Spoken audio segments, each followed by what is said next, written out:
बेचारी बहू। सरिता की शादी एक अच्छे परिवार में हुई है। उसका पति रोहन उसे बहुत प्यार करता है।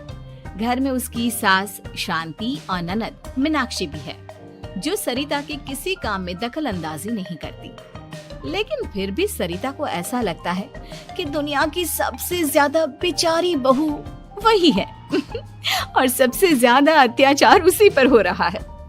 माँ जी, ये लीजिए आपकी चाय। अरे बहू, तूने इतनी ज्यादा चीनी क्यों डाल दी चाय में? हाय हाय माँ जी, मैंने तो उतनी ही मीठी बनाई है जितनी मीठी आपको पसंद है। माँ जी, आपको तो मेरे हाथ की चाय अच्छी ही नहीं लगती। जब देखो कुछ न कुछ कमी निकाल ही देती हो। अरे बहू, तू एक बात के पीछे ही पड़ जाती है। मैंने ऐसा कब कहा कि तू रोज चाय खराब बनाती है? सरिता अपने कमरे में चली जाती है और फोन उठाकर अपनी माँ से बात करती है। हेलो माँ, कैसी हो आप? क्या कर रही हो? मैं तो ठीक हूँ, पर तू बता, तेरा मूड कैसा है? तेरी आवाज से लग रहा है कि कुछ तो हुआ है तेरे ससुराल में। अरे क्या बताऊँ माँ, यहाँ तो हर समय मेरे साथ बहुत बुरा व्यवहार होता है। मैंने अपनी सास के लिए इतनी अच्छी चाय बनाई, लेकिन मेरी सास चाय पीते ही मुझे 4 बातें सुना दी। बेटी, तू इतनी छोटी छोटी बातों पर ध्यान ही क्यों देती हो? तुम्हारी सास ने कुछ बोल भी दिया तो क्या हो गया, वो बड़ी है ना तुझसे। माँ ने इतना समझाया, लेकिन इस बात का सरिता पर कोई असर नहीं हुआ। अपनी बेचारी बहू की छवि वो बदलना ही नहीं चाहती।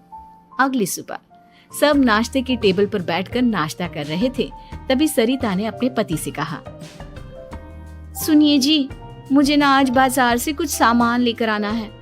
आज आप ऑफिस से आने के बाद मुझे लेकर चलना ना। भाभी, मुझे भी कुछ किताबें खरीदनी है।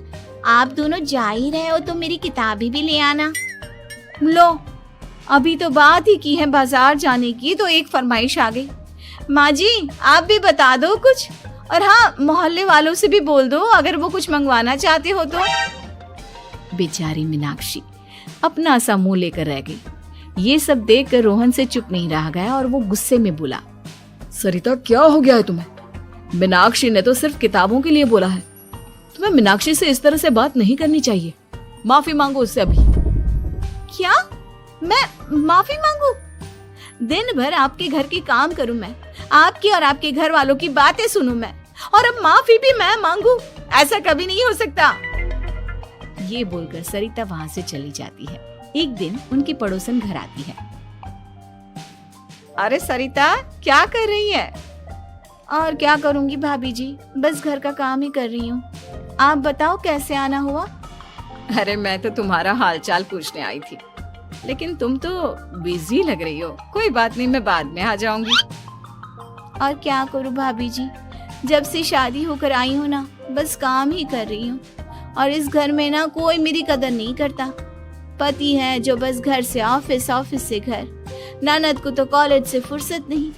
बची सास तो उनका सारा समय मेरी गलतियां निकालने में लग जाता है। अरे ये क्या कह रही हो सरिता? तुम्हारी सास तो पूरे मोहल्ले में तुम्हारी तारीफ करती फिरती है कि तुम बहुत अच्छी हो, पूरा घर तुम्ही ने संभाल रखा है। हाँ तो क्या हुआ, इसमें गलत क्या कहती है? सच्ची तो कहती है। मेरी मर्जी के बिना इस घर का पत्ता भी नहीं हिलता। शाम को जब रोहन घर आया तो उसने सबसे कहा, कल हम सबको मौसी जी के घर जाना है। उनकी बेटी की शादी है। सब अपनी अपनी पैकिंग कर लो, सुबह होते ही निकल जाएंगे। और सरिता, तुम कान खोलकर सुन लो, वहां जाकर किसी की बुराई भलाई शुरू मत कर देना, नहीं तो मुझसे बुरा कोई नहीं होगा। हाय हाय जी, आप तो ऐसे कह रहे हो जैसे मैं सुबह शाम सबकी बुराई करती फिरती हूँ। आज तक कोई कह नहीं सकता कि मैंने किसी की पीठ पीछे किसी के बारे में कोई बुरी बात बोली हो तो। अरे बस बहू, बात को और ज्यादा आगे मत बढ़ा। हमें सब पता है तो हमारे साथ क्या व्यवहार करती है।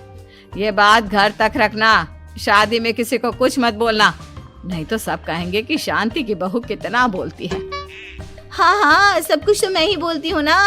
आप लोग तो हर समय फूलों की बारिश करते रहते हो मेरे ऊपर। सारी गलती मेरी है जो मैं इस घर में आई, सबका कितना ध्यान रखती हूँ, लेकिन फिर भी मेरी तो आप लोगों की नजर में कोई कदर ही नहीं है। अगली सुबह सब लोग मौसी जी के घर पर चले जाते हैं। वहाँ पर शादी का माहौल होता है। सब जगह चहल पहल होती है। बहुत सारे मेहमान आए हैं। सरिता को वहाँ बहुत अच्छा लग रहा है।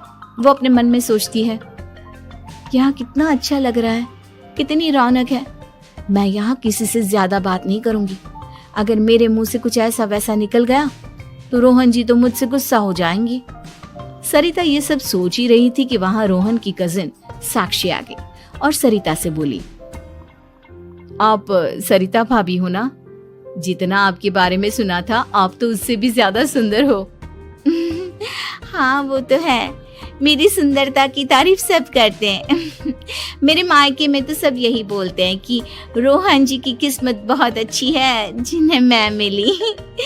लेकिन आप कौन है? मैंने आपको पहचाना नहीं। मैं रोहन भैया की कजिन हूँ। आपकी शादी पर नहीं आ पाई थी ना, इसलिए आप मुझसे मिली नहीं कभी। शांति मौसी और मीनाक्षी आपकी बहुत तारीफ करते हैं। क्या कहा तुमने? मेरी तारीफ? कभी नहीं। मेरे ससुराल वाले कभी मेरी तारीफ कर ही नहीं सकते। मैं इतनी अच्छी हूँ, मेहनती हूँ, लेकिन उन्हें तो मेरी कदर ही नहीं। सारा दिन घर का काम करती हूँ, फिर भी मेरी सास ना मुझे सुनाती रहती है। और पति भी मेरी सास की साइड लेते हैं। ना कभी बाहर ले जाते हैं, ना कहीं घुमाने। अगर घुमाने के लिए कभी बोल भी देना तो उनकी बहन बीच में आ जाती है। मैं कैसे रह रही हूँ उस घर में, ये मैं ही जानती हूँ। सरिता की ये बातें सुनकर साक्षी को बड़ी हैरानी हुई। अब वो हर किसी के सामने अपनी बढ़ाई और ससुराल वालों की बुराई करने लगी। रोहन और शांति को सरिता पर बहुत गुस्सा आया, लेकिन वो चुप रहे। अगले दिन जब वो अपने घर पर आए, सरिता, तुमने क्यों सबके सामने मेरी इज्जत का तमाशा बनाया? तुमसे बोला था ना कि चुप रहना। अजी ऐसा भी क्या कह दिया मैंने जो इतना भड़क रहे हो? तुम जहाँ जाती हो अपना रोना शुरू कर देती हो। कभी किसी दूसरे की बात ही नहीं सुनती, बस अपनी कहती रहती हो। तुमने सबके सामने हमारा तमाशा बनाकर रख दिया है। हे भगवान, मुझे अपने पास बुला ले। जिस घर में मेरी कदर ही नहीं, उस घर में मेरा क्या काम? अरे क्या करूंगी मैं यहाँ रहकर? जो भी आता है मुझे सुनाकर चला जाता है। मैं तो किसी से कुछ नहीं कहती। सीधी सादी बहू मिल गई है ना सबको, तो जो जी में आए वो करो।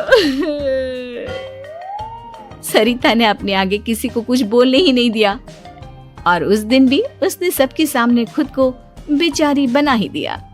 अगले दिन मीनाक्षी कॉलेज के लिए लेट हो रही थी, इसलिए वो हर काम जल्दी जल्दी कर रही थी। अपना नाश्ता लेने किचन में गई और पतीले में रखे गरम दूध को गिलास में डालने लगी। दूध का पतीला उसके हाथ से छूट गया और गरम गरम दूध उसके हाथ पर गिर गया। ओए माँ, हाय मेरा हाथ, माँ मेरा हाथ जल गया। मीनाक्षी की आवाज सुनकर सरिता दौड़ती हुई आई। ये क्या किया तुमने? तुम्हें नाश्ता चाहिए था तो मुझसे बोल देती, मैं क्या मना करती थी? अब पता नहीं कितने दिन की मुसीबत पाल ली तुमने। सरिता मीनाक्षी को उसके कमरे में ले गई और उसका बहुत ख्याल रखा। उसका इस तरह से ख्याल रखना शांति और रोहन को थोड़ा अजीब लगा। माँ, सरिता के दिमाग का भी कुछ पता नहीं। कल शादी में सबको इतना कुछ बोल कर आई है हमारे बारे में, और अब मीनाक्षी की कितनी अच्छी देखभाल कर रही है। ये ऐसा क्यों करती है? बेटा, तेरी बीवी की ना आदत हो गई है सबके सामने खुद को बेचारी दिखाने की, और आदत इतनी जल्दी नहीं बदलती। जब ये बोलना शुरू करती है तो रुकने का नाम ही नहीं लेती, इसलिए इसे पता ही नहीं चलता कि ये किसके सामने क्या बोली जा रही है। लेकिन दिल की बहुत अच्छी है। हमें भी अपना दिल बड़ा करके ये जैसी है इसे स्वीकार करना चाहिए।